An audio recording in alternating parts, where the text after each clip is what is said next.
membakar semua sifat-sifat buruk dia. Tapi kalau dalam kita sembahyang, kita tak kenal musuh-musuh kita yang duduk dalam diri kita tu. Sifat-sifat kecil kita tidak kenal, maka kita sembahyang, maka dia jadi sembahyang, tetapi sembahyang yang berlalu begitu sahaja. Walaupun kita sembahyang selalu, kita jaga selalu, sebab tidak ada khusyuk, maka sembahyang kita tidak beri kesan dalam hidup kita.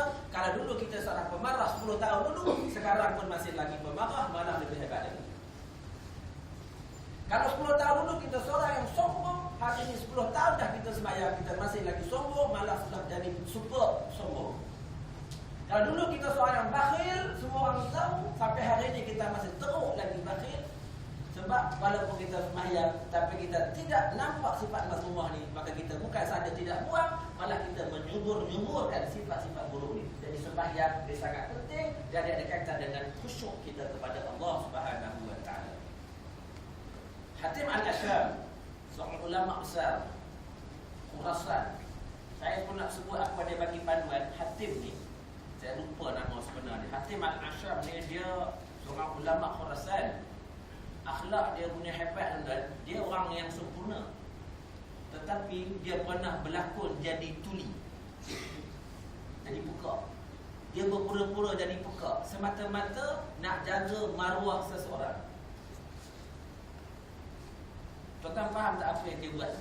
Maksudnya, bila ada orang cerita tentang buruk orang, dia buat tak tahu, dia buat bodoh. Dia dengar tapi dia buat bodoh. Bila orang tanya, kamu tak dengar aku cakap apa? Tak dengar. Sebenarnya dia dengar, tapi dia buat macam orang peka. Sebab dia tak mau menjatuhkan maruah orang yang diceritakan. Ini hebat. Ini akhlak Hatim Al-Ashram. Maka Hatim Al-Ashram dia berpesan bahawa kalau kamu nak mencapai khusyuk di dalam solat, aku ganti beberapa perpanduan, dia kata. Bila kamu menuju setelah kamu sempurnakan wuduk kamu. Apa? Ayat dia apa? Apabila kamu sempurnakan wuduk kamu. Saya ulang lagi sekali ya. Apabila kamu sempurnakan wuduk kamu, maksud sempurna, cukup, kemas, rukun, sunat semua. Bukan setakat kalau basuh muka, basuh di bahagian depan saja. Tapi pastikan daripada anak rambut, gigi rambut, sampai di bawah-bawah dagu, daripada anak telinga kanan sampai anak telinga kiri. Kalau boleh biar lebih sempurna. Kalau tak sempurna, sembahyang tak khusyuk. Tanda sembahyang tak dapat khusyuk sebab wuduk tidak sempurna.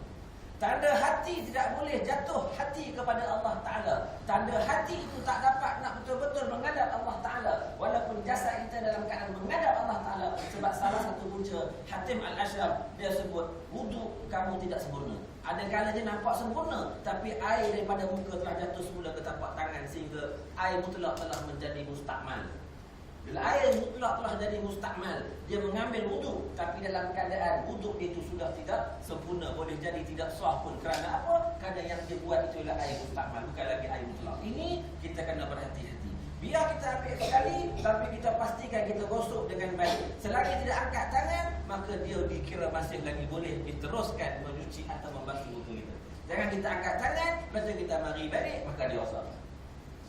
Ini tak boleh tukar panjang, ini di bab lain kan? Tapi saya nak cerita bab Hatim Al-Ashram kata. Lepas tu dia kata, kamu berjalanlah masuk ke dalam masjid dengan kaki kanan, dengan rasa masuk di satu rumah yang bukan rumah biasa, tapi ini rumah Allah Subhanahu wa taala. Ini rumah Allah Subhanahu wa taala. Apa perasaan bila masuk istana Sultan Perak? Apa perasaan masuk istana yang di Pertuan Agong? Dan bagaimana cara nak masuk istana-istana yang besar? Apa perasaan bila masuk rumah Menteri Besar? Kita lalu betul kan? Bila orang bagi masuk, kita masuk ke jalan-jalan orang Menteri Besar. Itu pun kita rasa lain macam. Kalau istana, kalau rumah presiden, kita masuk rumah orang yang ada kedudukan. Okey, kita rasa besar sangat. Apa perasaan kita dalam kampung kita ada seorang sahabat kita, rumah dia besar. Rumah lain kecil-kecil, rumah dia memang besar. Semua orang tu orang besar. Rumah dia cukup dekat, semua ada. Taman semua ada. Memang orang kalau lalu memang tengok rumah tu. Apa perasaan waktu kita masuk rumah tu? Apa perasaan waktu kita duduk di halaman rumah dia?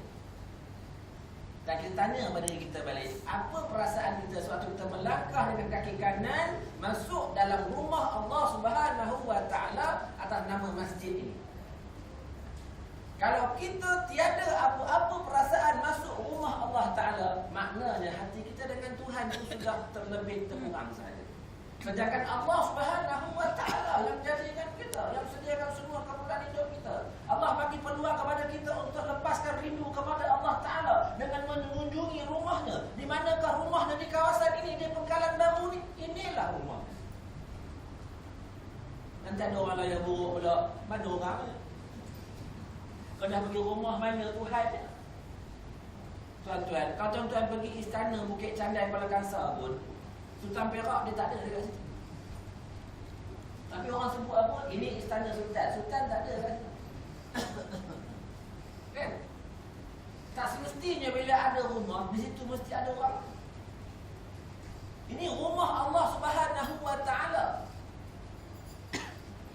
Allah isytihar, masjid rumahku, maka kita datang rumah. Di mana kita nak bertemu, di mana kita nak lepaskan rindu